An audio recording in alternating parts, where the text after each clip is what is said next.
I have 30 days left to live. That's not a metaphor. That's the number the doctor wrote on a piece of paper when he thought I wasn't looking. 4 to 6 weeks, he said gently. Then later, in the hallway, he said quietly to the nurse, more like 30 days, if that.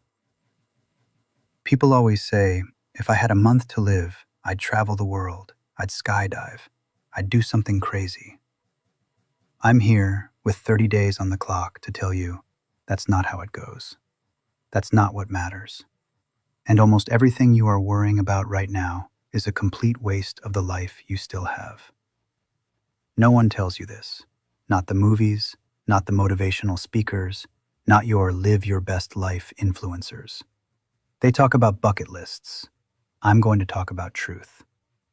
Because I don't want you to wake up one day with a number in your head and realize you spent your whole life on the wrong things. Let me tell you the day my life got measured. It was a Tuesday. It's always a Tuesday in these stories, isn't it? Normal, unremarkable, a day you would have forgotten. I went to the hospital because I was tired. Just tired. Walking up the stairs felt like I was climbing a mountain.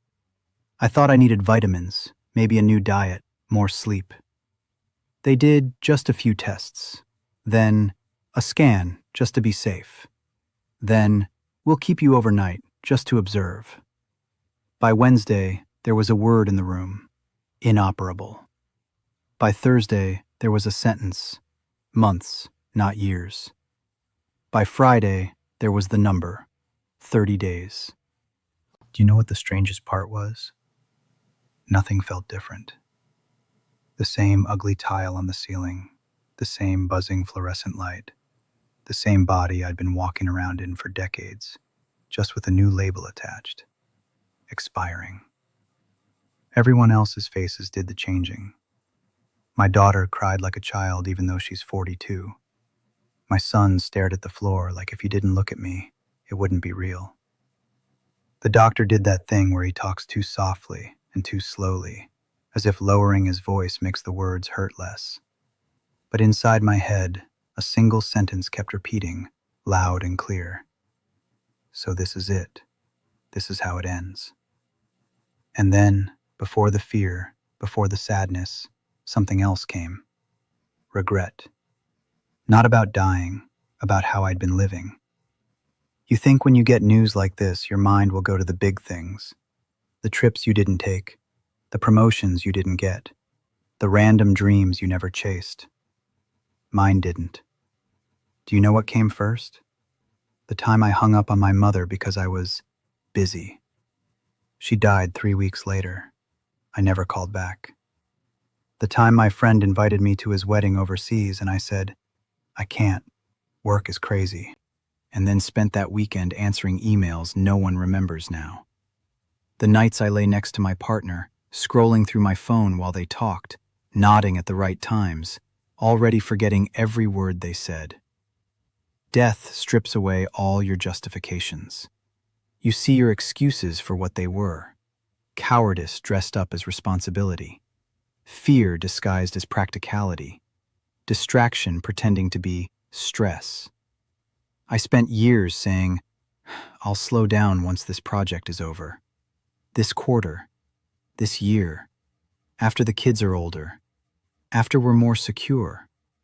I built my life on after. I didn't know how close I was to nothing after. The first thing I learned when I was told I have 30 days left is this. Time doesn't suddenly become more precious when you're dying. It was always this precious. You're just too numb to feel it. You think your days are cheap because you have a lot of them. So you spend them like coins in a game you can restart. Scroll here. Complain there. Stay in a job that's killing you just a bit longer. Stay in a relationship that's dead but familiar. Swallow words you mean and say things you don't. And one day, someone will sit you down or stand over you in a white coat and say, I'm afraid you're almost out of days. Then you'll look back and realize you were rich and you lived like you were broke. Let me tell you what does not happen when you have 30 days left.